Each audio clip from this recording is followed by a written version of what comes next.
m'appelle Nathalie Lecor et je co-dirige avec Philippe Asselin l'Espace Pasolini. L'Espace Pasolini est un laboratoire artistique habité par une équipe artistique et qui accueille des artistes. Les gestes à l'œuvre, alors c'est Pascal Peuzet de l'Âge du Siège qui souhaitait réunir plusieurs structures autour d'un projet de transmission et notamment avec l'école de la deuxième chance et qui m'a appelée pour réaliser un travail performatif avec ces jeunes. J'ai dit oui tout de suite.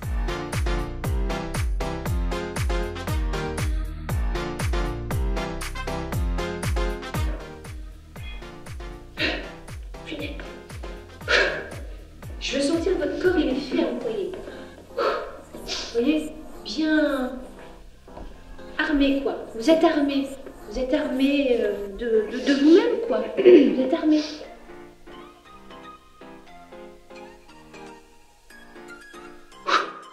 C'est ça, c'est ça. Au début du projet, j'étais inquiète. J'avais une inquiétude parce que c'est un public que je ne connais pas. Enfin, l'école de la deuxième chance, c'était la première fois qu'on travaillait avec cette école. Donc il y avait quand même une appréhension. Ma crainte était de savoir si ces jeunes allaient tenir l'exigence du travail pendant 3 jours consécutifs.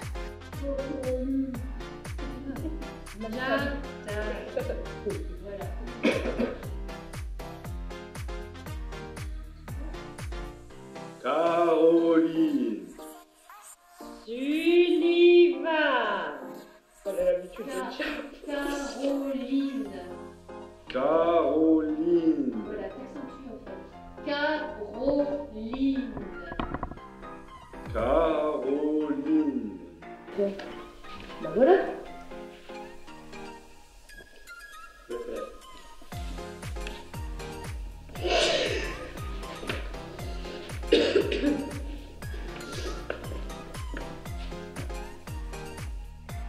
Alors en effet, avec l'équipe de Fourmis, il s'est passé une chose très intéressante, c'est que le deuxième jour, il y avait beaucoup d'absents. Donc on a travaillé à 4 ou 5, je crois, le deuxième jour. Et la journée était assez intense. Enfin, on a beaucoup travaillé. Et en plus, le groupe répondait formidablement, donc ils ont tous beaucoup progressé.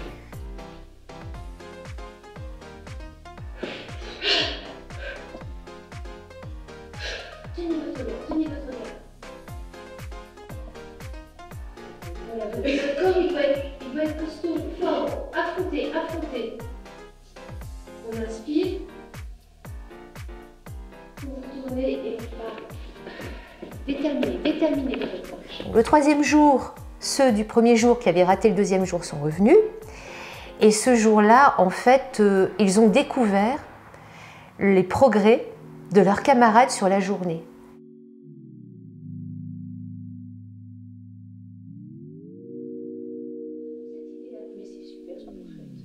Vous n'avez pas du tout conscience de ce que vous faites. C'est dingue, je le sens. Non, vous faites preuve vraiment d'une ouverture,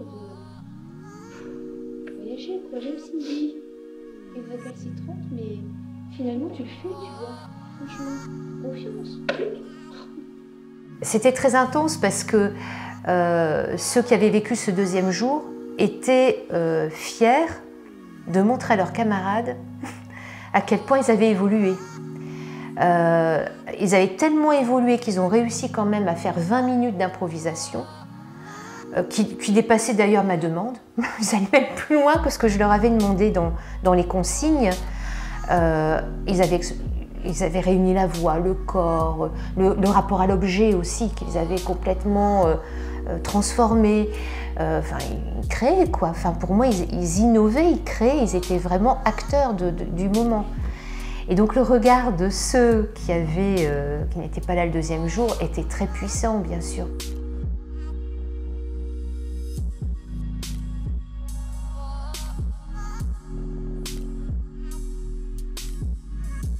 On va juste essayer de prendre ça. Prenez une position dans laquelle vous êtes à l'aise. J'ai été vraiment étonnée de la qualité d'investissement de ces jeunes, du retour qu'ils nous ont fait et de la facilité avec laquelle ça s'est déroulé sur les 3 jours.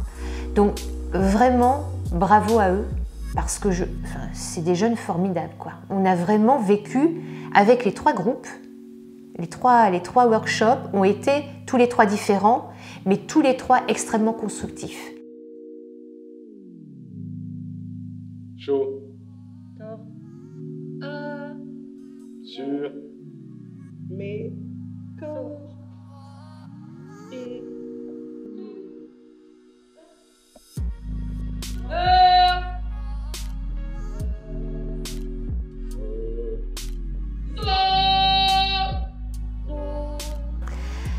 Alors le travail de Philippe Asselin et de son laboratoire sonore est devenu très important ici à l'Espace Pasolini et c'est pour ça qu'on voulait absolument le faire rentrer dans ces 3 journées.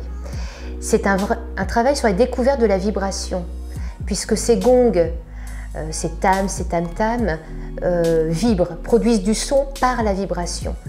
Donc c'était une découverte vibratoire comme eux-mêmes avaient vibré durant les 3 jours d'atelier. Donc c'est vraiment un travail sur cette vibration.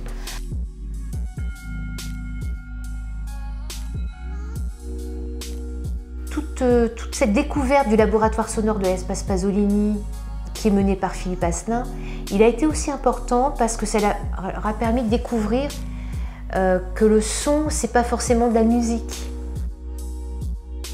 Voilà, et que la musique, elle vient aussi du son, que le son se nourrit de la musique, enfin qu'il y a aussi interaction dans tout ça.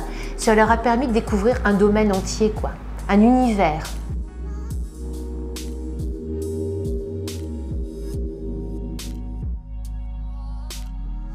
S'ils pouvaient repasser la porte de l'Espace Pasolini dans l'année, je serais ravie. Là, ce serait formidable.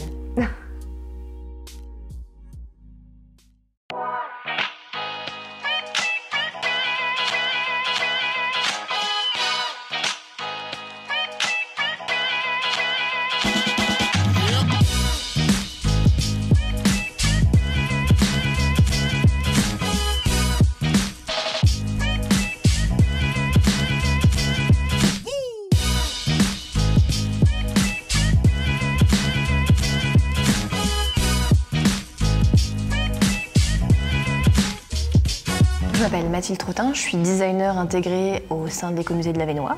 Alors le projet Geste à l'œuvre, en quelques mots, c'est une expérience immersive sur des projets artistiques. L'idée c'est de montrer plusieurs pistes et avant tout de mettre en confiance les gens, leur faire comprendre qu'il y a différents champs de création, que ça repose sur des bases et que on est tous faits de la même matière au départ, on a tous un cerveau, on est tous capables de produire et d'être créatifs. C'est un flacon lambda qui va ressembler à une bouteille, mais comme ça vous permet de voir comment le vote va être fabriqué après. Les différents gestes, les différentes étapes que ça nécessite.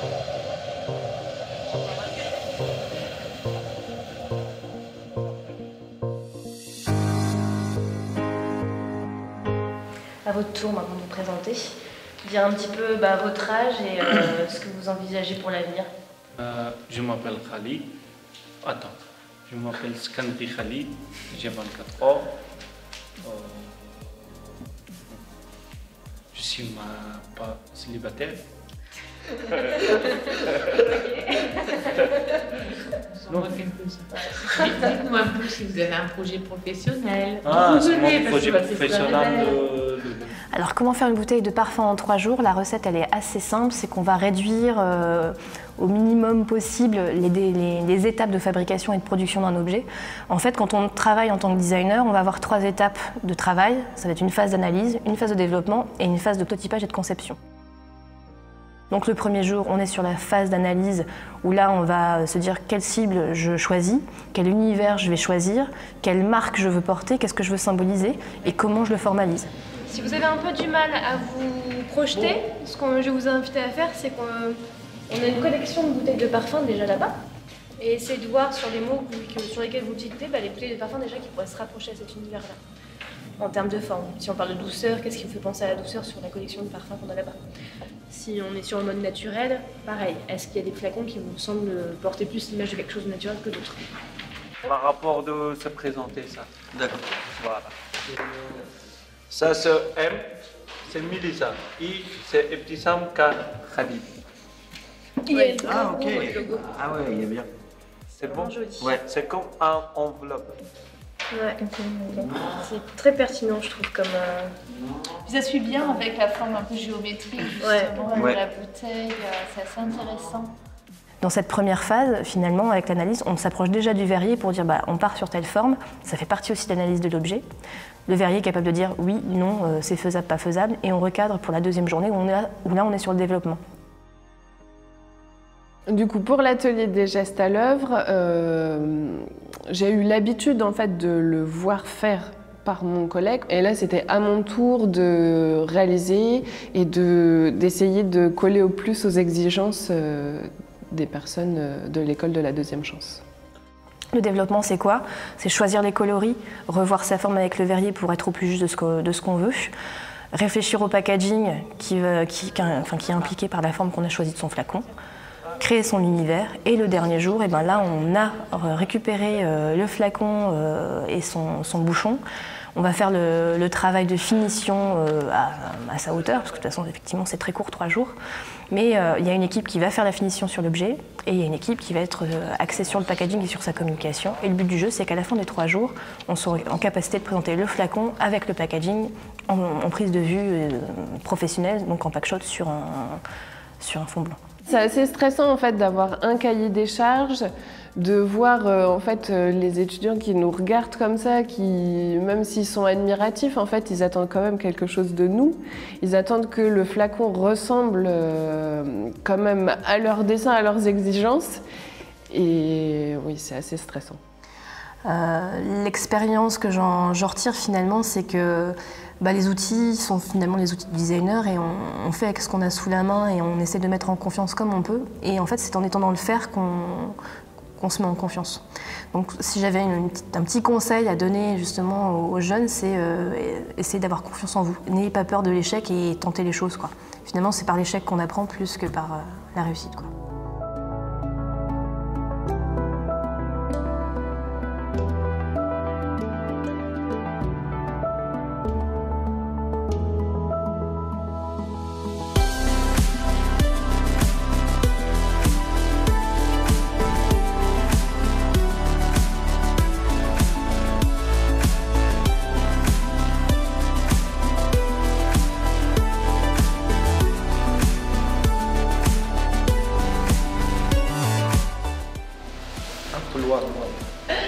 Voilà. Merci. Regarde.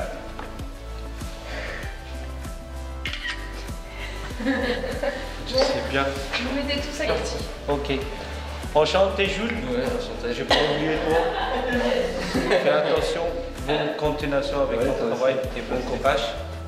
Merci pour inviter à 3 jours. J'ai compris plein de choses. Après, je pense pour les femmes aussi, pour les hommes aussi. Pour préparer un montage. Bon. À bientôt. Enchanté, à bientôt. Ouais. J'ai compris plein de choses. C'est chouette. C'est important. Bon, enchanté encore. Merci. À bientôt, peut-être. À bientôt. Au revoir. Au revoir. Bon, merci pour tout. Merci pour l'accueil, merci pour l'aide que vous avez pu fournir aux jeunes.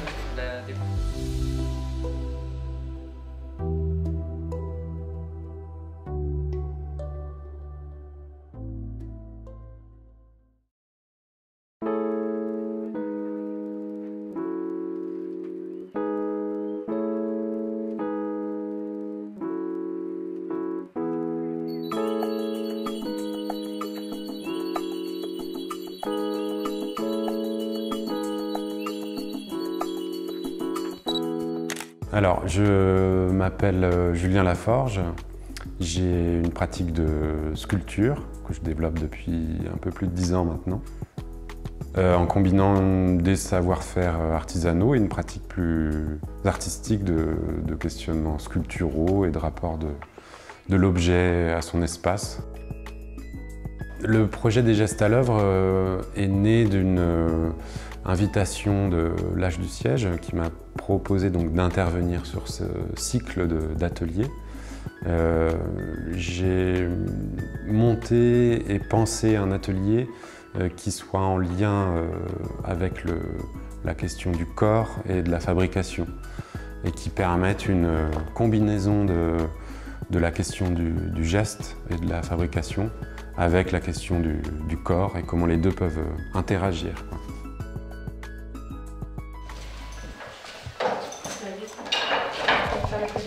On va commencer, je vous présente le projet un peu. Donc l'atelier se découpe en 3 phases, on va dire, sur 2 jours et demi. Il y a 3 temps principaux qui amènent les élèves donc, dans un premier temps à travailler sur des extensions liées à leur corps, à porter ces extensions dans le cadre de moments photographiques. La deuxième étape consistait à petit réduire les échelles de leurs objets en arrivant à collectivement fabriquer des figures d'une échelle d'un tiers ou d'un quart de leur propre corps. Et puis la dernière étape les amenait sur un autre terrain plus proche du paysage où leur corps faisait office de support pour un ensemble de petits éléments architecturaux. Et chaque étape marquée d'un point qui était ce temps de la prise de vue photographique. Dans l'objectif du projet, il y avait donc ce questionnement du corps et cette intention de proposer aux élèves de se mettre en scène finalement, de porter leurs objets ou d'être disponibles pour physiquement devenir un support pour toutes les constructions. Donc c'est un objectif qui poussait les élèves à être en représentation devant les autres. Tu veux commencer? Allez, je commence sur l'année qui sera fait, je suis pas tranquille. À peu près, si tu arrives à trouver le tracé. J'avais fait ça de base, mais vu qu'il y a plein de trucs, je me dis comme ça. Ah ouais, plein de trucs. J'avais quelques appréhensions par rapport à cette capacité-là, qu'ils avaient ou pas. Je ne connaissais pas trop leur expérience. Et finalement, avec plusieurs différences entre eux, bien sûr, mais dans l'ensemble, tout le monde a participé et tout le monde a joué le jeu de cette mise en scène, finalement. Sur des questionnements liés au geste et à l'apprentissage, je crois que ce qui m'a beaucoup intéressé, si je devais dresser un peu un état des lieux et une sorte de résultat de ces ateliers-là, c'est de faire l'expérience d'un travail d'atelier au sens d'un atelier de recherche, plus qu'un atelier où on fabrique des choses convenues, en tout cas qui ont un objectif clair, mais vraiment de les amener sur le terrain d'un atelier d'artistes dans lequel on fait des expérimentations, on se trompe, il y a des temps de repentir, on ne sait pas exactement où on va, mais on est dans le geste et dans la fabrication. Non, mais j'espère que ce temps de travail et de recherche a marqué une sorte de pause aussi, d'étape dans leur démarche de retour à l'emploi, qui est une démarche difficile pour certains. Je sais qu'ils sont assez jeunes en fait aussi. Et donc je crois que c'est primordial qu'ils conservent ces moments d'enfance aussi. Pas être immédiatement dans même si c'est un besoin effectif, mais immédiatement dans la rentabilité du travail, mais aussi de garder à l'esprit que c'est important de se poser des questions, de tâtonner, d'essayer aussi. Donc j'espère qu'ils continueront à avoir ces temps-là dans leur parcours.